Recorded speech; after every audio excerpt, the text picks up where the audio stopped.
വത്തക്ക ജ്യൂസ് അടിക്കാൻ പോവാണ്. ഫുൾ വീഡിയോ ആണ്, എല്ലാവരും കാണാൻ ശ്രമിക്കുക. ഇതാണ് നമ്മുടെ വത്തക്ക. ഇടാം.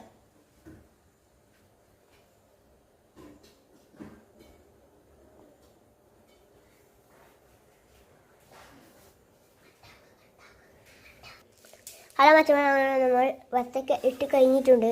ഇനി നമ്മൾ ബാക്കി പണി. ഇനി നമ്മൾ പാൽ ഒഴിക്കാൻ പോവാണ്.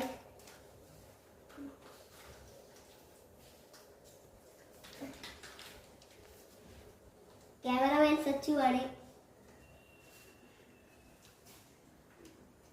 നമുക്ക് പാല് മതി. അങ്ങനെ നമ്മൾ പഞ്ചസാര ഇടാൻ പോവാണ് ഗൈസ്. പഞ്ചസാര കൊടുക്കാം. നമ്മൾ ദേശം എടുക്കുന്നത് വത്തക്കായി നല്ല കുറച്ച് വൈദ്യം മതി.